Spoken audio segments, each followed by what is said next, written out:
Today we're going to be reviewing Star Wars Before the Awakening by Greg Rucka. I'm sorry.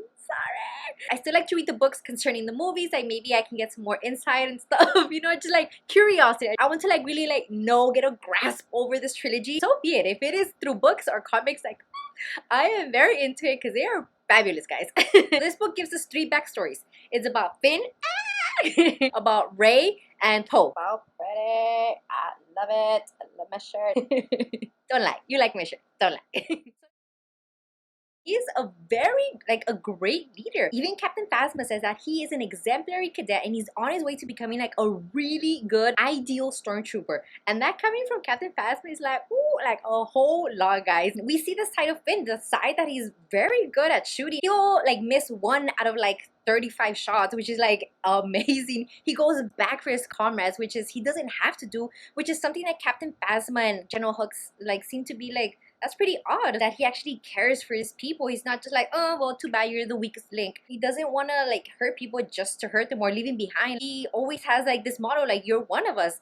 And everybody's kind of like, why is he talking like this? He's still kind of an outsider. Even though he's catching the attention of everyone, his excellence really shows in how he conducts himself as a cadet. Because he's not a stormtrooper yet. Like we see, this is just kind of like cadet training. Every day Captain Phasma trains him in simulations after simulation after simulations. Like there's always something to do. But she doesn't really quite like that he's very empathetic. Like that's very, like, that's a no-no, man. Like if you read her book, Phasma, like, ooh, like this lady does not have any ounce of sympathy in her. So when she's training people, she expects you to be as ruthless as her. Excuse me.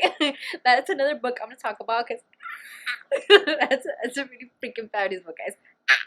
So we're with him going through this like really ruthless training, guys. Captain Phasma pits them against each other. They have like real life weapons, man. Like they hurt each other, and it's just like one boom, boom, boom, boom. Like if you win, you have to stay there again until somebody knocks you out. You get knocked out, get back in the line, and you go again. So she really trains her soldiers hard. And after he really excels in simulations and trainings and everything, guys, like he's like the top cadet there. She even praises him in front of everyone else, like how great he's doing. And even that, he comes short because he can't stop thinking of people as people, not just as expendable pieces of meat. And in one of his last simulations where Finn has to like shoot like innocent people in order to get the enemy, he doesn't shoot anyone. Like Captain Phasma sees that he just stands there, he puts his arms down, and he's kind of like just drifting off. That kind of leads to the beginning of the Force Awakens. Captain Phasma like intentionally puts him on his first mission to execute people, to kind of test his allegiance, because she knows there's something going on. There's something about him that she just can't put her finger on, saying that maybe if a real life threat actually is shooting at him, maybe he would just kind of like snap out of this like, oh, poor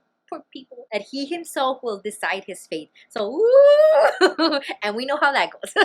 I really like this section of Finn, guys. It really just showed him that he was so capable. In the movie, he's more like like a goofball, like a very like comedic relief, and I just like, oh man, like I really wanted more of Finn. I was like, oh my gosh, like this guy has so much potential that we didn't see in the movie. So I'm like, oh, but I am glad that I at least read it in the book. So he's like, he's a man.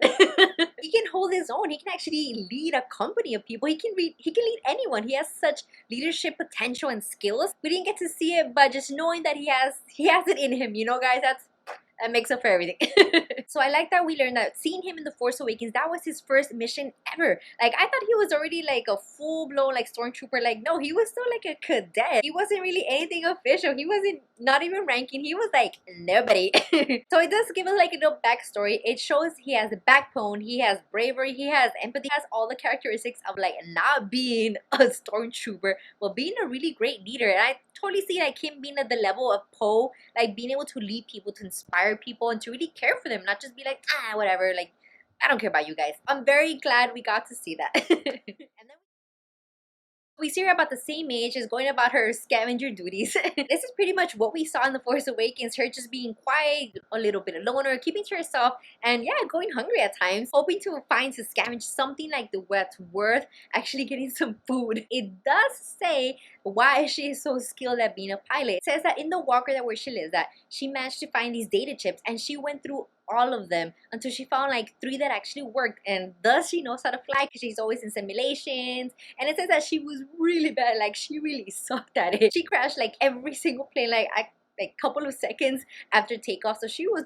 really bad. That's the only time we see that she's bad at something. It says that she's able to choose like a bunch, like a variety of ships that she can fly, so that's why she can fly the Falcon. She can fly anything, man. That's the explanation as to why she's so skilled. And I'm like, but I guess if I were stuck at a desert planet and I was like bored, I would be playing games, like straight up playing those games like as my life depended on it. On an average ordinary day in the hot sun and in the hot sand too, she actually sees something that kind of sparkles in the very distance, because there was a storm beforehand with that sand moving all over the place. Maybe something new will come up. So she looks around, she finds a ship, like of all things, a complete intact ship.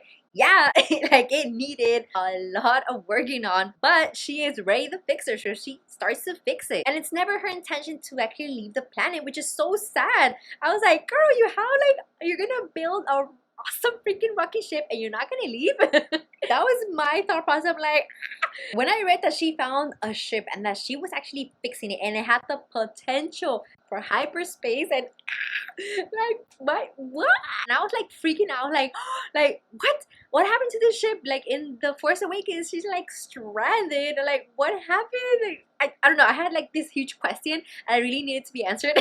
Since she isn't scavenging and selling her parts to Uncle Plot, she really wants to like focus in on this. And I'm like, oh, get it, girl. Like, yeah, get that focus. And these two scavengers actually go up to her. One is a girl and one is a guy. And the girl's pretty much her same age. So I was like, oh my gosh, potential friend, you know, like besties. Like maybe she dies before the Force Awakens or something. Like the potential was like endless here. She doesn't trust anyone, and for good reason. Like everyone is just trying to take everyone else's stuff. It's a planet of only like the fittest and the smartest survive. So in the end, she does kind of trust them a bit, but only because she needs their help to complete the ship. Some of the parts she is just never gonna find, and for some reason they're actually the ones who have it. It's more like a mutual partnership, but not really like friendship. So I was like, oh man, like I really wanted to see how Rey would interact with friends. And they're very upfront with her. They're like, we'll help you build this ship, but just take us with you. And Rey's like, what?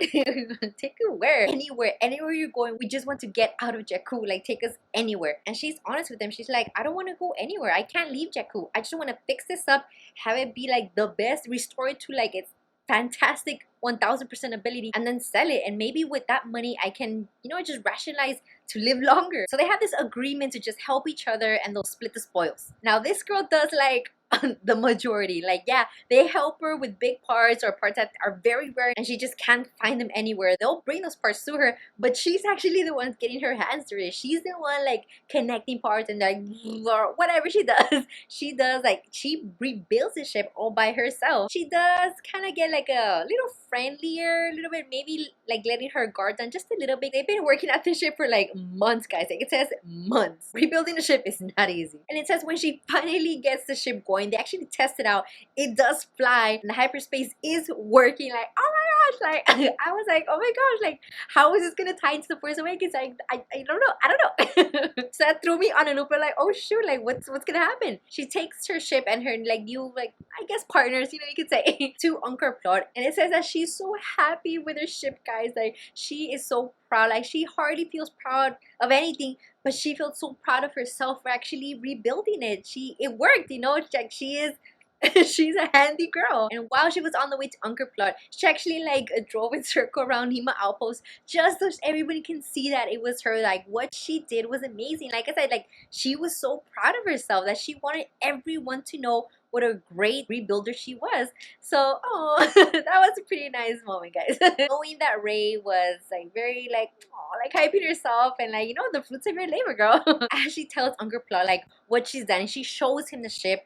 Like these two friends actually close the door and they and they freaking leave her, guys. They bust out of there into hyperspace, and it just says that Rey was staring at the ship that looked like a star and then vanished. And I was like, oh dang. like Grand Theft Auto. Guys, they actually stole her freaking ship. I would have like died of embarrassment because she was so proud and she was kind of like demonstrating the ship and stuff and like, oh, it works, the hyperdrive works and blah blah blah, and you just hear oh, I would have been like, oh my gosh. Trágame tierra. I felt really bad for her, but it was like, this girl, they took it right. Like, I thought that was kind of funny. Like, felt bad, but so funny. And it just says that people saw the ship go bye-bye. Everybody just kind of like, yep. They just went back to doing what they were doing. Even Uncle Plot was like, he didn't say anything. And not even Ray. Like, she was like, it says that she kept on staring for a while, where like she last saw the ship. And then she settles on her speeder and she goes back home, stealing her ship in front of her while she's like giving a demonstration. That was like a next level like betrayal and embarrassment, guys. Like like poor Ray, man. She got nothing out of it. They didn't even like let her have some of the food portion. Like they took everything, man. Like so our poor girl, she goes back home, not really blaming them, but still feeling like like that. I don't know how to explain, but just so she goes back home and starts like going in the simulations again. So at least she doesn't hold a grudge. At least she doesn't hold it. So that's that. Oh my gosh, Poe's story. Poe is really sexy, huh, man? I'll read all his stories, man. So with this story, we get more like Poe being Poe, like very like hot-headed, like, yeah, we need to go do this. Like, you're not doing your job. I want to go do it. And nobody follow me because I need to do this alone. Very Poe stuff. And I think this was a story that really led like toward like seconds before The Force Awakens. So that was very interesting. I like the way that it smoothly tied into the movies as opposed to the other stories. They were more like, oh, it could have happened like a couple of days before and then like blank and then the movie starts. But this one was like really right into The Force Awakens. So I appreciate that. So Poe is officially in the Navy of the Republic. Is it went into how the Hevurian Grace ship is taken away, but nobody high in the Republic wants to take any action against the First Order. So that really pisses him off. He sees all this stuff happening and nobody wants to do anything about it. Everybody wants to be like, no, shh, hush, hush, let's not bother the First Order. Like, we don't bother them, they don't bother us type of deal. And he's not having it. He is Poe Dameron. He will not be told to just sit around and take it. So he goes off on this mission trying to find where that ship is. When he comes back from that mission, he is told to go directly to a high power. And he was like, oh shoot, like, I am in big trouble. And this part I really didn't expect, guys. Like, little spoiler alert, but I mean, it's already like 5 years since this book came out, so I'm pretty sure everyone knows like who comes out. It was Princess Leia. I was like, oh my god, I was freaking out, guys. I was really fangirling over this moment because I was like, no, like, what? Like, her and Poe Dameron's story, they described it very subtly, and I was like,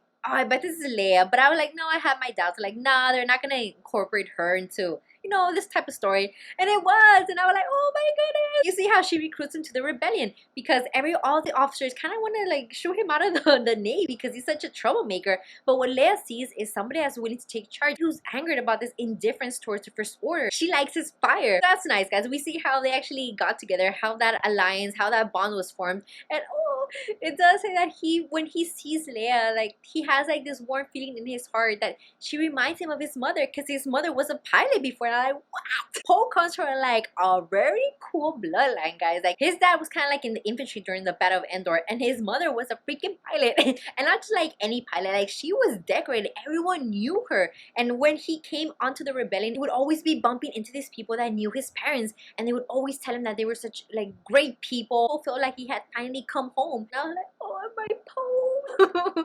So that was very nice, guys. Like, he had really loving parents, and the death of his mother really like, it left him with a void. So from 9 years old up, he was raised by his father, but even his father felt such a sadness when he remembered his mom.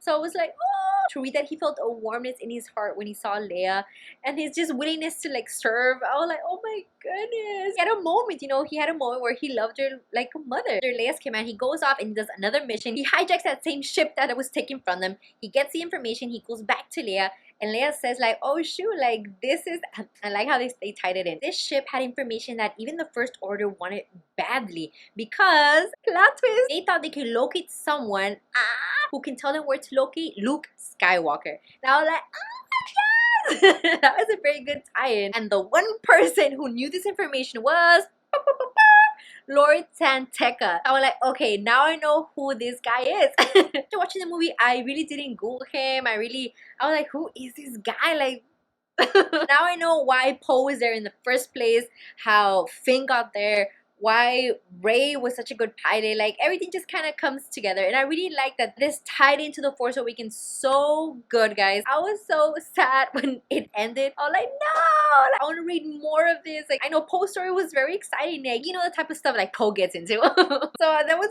I really liked his story. It was very exciting. Rey's was kind of more like very tranquil, very just like a day in the life of Rey. There you go. And with Finn, it was like, oh shoot, like Finn has this potential. Like, what? Finn is a freaking alpha? Each story kind of tells you like a little bit more about their characters. I was so sad when Poe's story finished. I was like, no, like I really like Poe. Like he's very like adventurous. He just like jumps and doesn't even care if there's like a net to catch him. He jumps. And I was like, oh shoot, Poe, come on, like please be careful. It was a very quick read, guys. I really enjoyed this book, guys. I wish I could have read it when it came out and not just like 5 years later. But I still, after reading it, I feel like there's more pieces to add to the puzzle, and it's like still like I'm still completing it. I'm still completing it. Comment below and let me know if you've already read it. Did it answer any of your questions? Like, how did it change your perspective? Good book, guys. I liked it. So thank you so much for watching, guys. Give this video a like and don't forget to subscribe. Hit that notification bell. It'll always let you know when my videos are being uploaded. And I'll see you guys next time. Bye.